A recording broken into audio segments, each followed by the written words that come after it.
Okay everyone, welcome back to the channel for another video on Gran Turismo 7. We're back with a track guide for Monza in Group 3 with BOP on, with racing hard tyres and default setups. Now I'm using the Subaru for this guide. We did this lap whilst on stream. It took me quite a while to actually get a lap together because, yeah, half of it's probably because I'm streaming at the same time as trying to concentrate. But yeah, for some reason on this game, I struggle a little bit more than I did on GT Sport at this combination, but we eventually got an okay lap in. I think it's good enough for a guide, and hopefully it can help you out. So if it does help you out, hit that like button, subscribe to the channel, and let me know how much it's knocked off your time, if it's managed to gain you a few positions in a race, if it's managed to start you further up the grid. Love reading all these comments, so let me know in the comment section. But let's get on with the track guide and try and make you as fast as we can around Monza in Group 3. So starting you up, make sure you get a good solid exit off the final corner to give yourself maximum speed down this start straight, and then we're going to work our way into the first chicane. Now the first chicane is a very tricky one compared to GT Sport, the way that the cars behave on the curbs.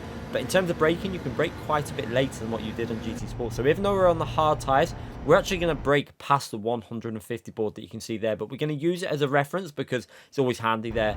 Nice reference to have. And then we're braking quite a bit past. You can see how much closer we are to the 100 board on GT7 compared to GT Sport. Now we're going to brake down through the gears and trail brake into the corner. And we're going to aim to really attack the curb. Now you've got to get it lined up almost perfect on both parts here. So again, as we come into the corner, you can see we're almost getting the middle of the car over that orange curb, right in the center. That'll keep your car nice and smooth, and you should just about avoid a track limit penalty. Now onto the second part, just skimming the sausage curb on the left-hand side and getting on the power as early as you can. Now you can do this many different ways, with first gear to second to third. I just think it's better to do it in second gear for me. I found it more consistent, and yeah, some people are early upshifting to third gear. I tried it for quite a while, just did not work for me. Now we're going to power our way into the next chicane.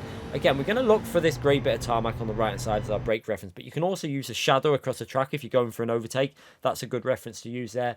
And you can see where the arrow is there, where that tarmac is. Now we're going to trail brake into the corner, downshift to second gear, and we're going to aim to take quite a bit off the curb. And again, try and avoid the penalty though. So almost straight over the sausage curb again, right in the middle of the car. Just make sure you don't take too much that it causes you to get a penalty. And again, on this corner, almost dead on the middle of the sausage curb again for the exit. So you can see over the sausage curb on the power in third gear. Make sure you're in third gear for the exit, and then power your way into the two Lesmo corners. So for the first Lesmo, we're going to brake just past the 50 board on the left hand side. You can see the board there on the left, and we're going to brake fractionally past. Braking inputs going just as we go past it, and you want to get this car over to the right hand side of the track. So as we're coming into the corner, you can see you really want to get the car into the apex and use the camber of the corner, because if you run wide, it really does ruin your lap. So again, a little bit of trail braking into the corner, early upshift to fourth gear, get that exit speed without having to change gear. Nice smooth exit, and now into the second Lesmo. Now for this corner, you're going to be braking just short of the 50 board this time. So you can see an imaginary line across the track there, just short of the 50 board. Make sure that you're braking earlier rather than later, because you don't want to be too late on the brakes, because you're going to run off into the gravel. So get this car into the apex again, trail braking into the apex, and you're going to see we're going to use a bit of the green Astro on the right hand side. So early upshift to fourth gear before we get to the curb. That's going to stabilize the car, and you're just going to try and skim the green Astro on the right hand side and get on the power so early. You really want to get as much exit speed out of that corner as you can, and try and avoid running too far wide, because if you do run wide, the car just loses a bit of momentum out of the corner, and you'll lose a bit of race qualifying pace. So now we're going to go into the Ascari chicane, and we're going to be looking again for our braking reference, which again, this little bit of grey tarmac on the right hand side, pretty similar to GT Sport for reference there, is where you're going to use as a reference, braking just before the 100 board and pretty much dead level with that grey tarmac.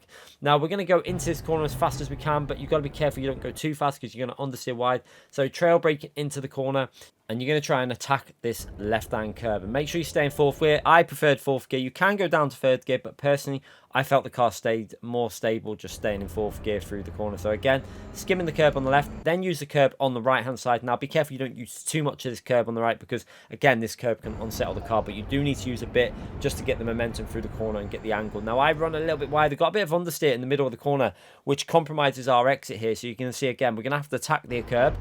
Just make sure you avoid the yellow and green, the yellow and black curb on the left hand side. But again, we run wide here and lose a bit of momentum. Probably lost a tenth of a second on the exit there. You can see the ghost pulling away from us, so maybe a tenth and a half a second lost on the exit of that chicane, and a little bit of time lost in the middle. So a little bit of time to make up on this lap. Now into the final corner, braking just past the 100 board. You can see the 100 board on the left. We're braking just past that there.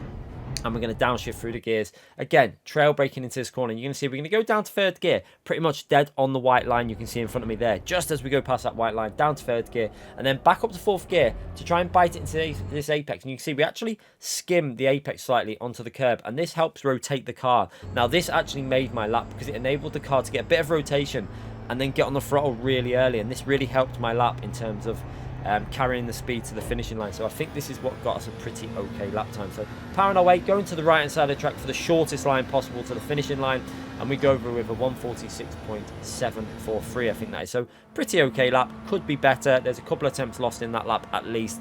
I'm sure maybe if I go on stream and do it, go on this time trial without streaming, we might be able to improve that a bit more. But let's have a watch of the lap from the chase camera. You can see again, look how much we're attacking these curbs and just skimming the orange curb on that left-hand corner at the end. And then we're going to power our way into the second chicane. But yeah, this is all about getting the track limits as aggressive as you can without getting a penalty for your time trial. If you get it right, there is literally 1 to 2 attempts just to be gained on this one chicane up here. Now, I didn't get it perfect. There's probably a 10th at least for me to find on this chicane alone. But you can see, if you get it right and you attack that second part right over the middle, ran a little bit wide there, lost a bit of exit speed. You can see I got on the gravel. That's one thing you want to avoid because, again, it will lose you a bit of time. But hogging the curb on the first Lesmo, use a bit of the track width on the left, and then again onto this right-hand corner for the second Lesmo. Again, use that curb on the right-hand side, power out. Did that pretty good, didn't run wide, got good exit speed, and then we're working our way into the Ascari chicane. You're going to see that little bit of understeer that we get that probably loses me at least a 10th. I would probably say a 10th in the corner and maybe a little bit more on the exit. So again, trying to brake, staying in fourth gear, use some of the curb, maybe a little bit too aggressive on the throttle early on, had to lift, got a little bit of understeer there off the curb, and then powered out early upshift to fifth gear as well, going onto the straight, just helps with the momentum on the straight. But this final corner is where it really gained me back a bit of time, gained a 10th, because we got that car rotated on the curb. So what you're going to see again, you're going to see it here, downshift to third on the white line, then use fourth gear, and look at the touch of curb there, just helps rotate the car all the way through the final corner, enabled me to go really aggressive on the throttle, and then we're taking that shortest line to the finishing line, and a pretty okay lap, like I say, 46.7. So hopefully that'll help you out. Let me know in the comments if it does. Subscribe if you haven't already done so. Hit that notification so you don't miss any future videos or streams, and I'll see you all again for more videos and live streams. Thanks again for watching, everyone.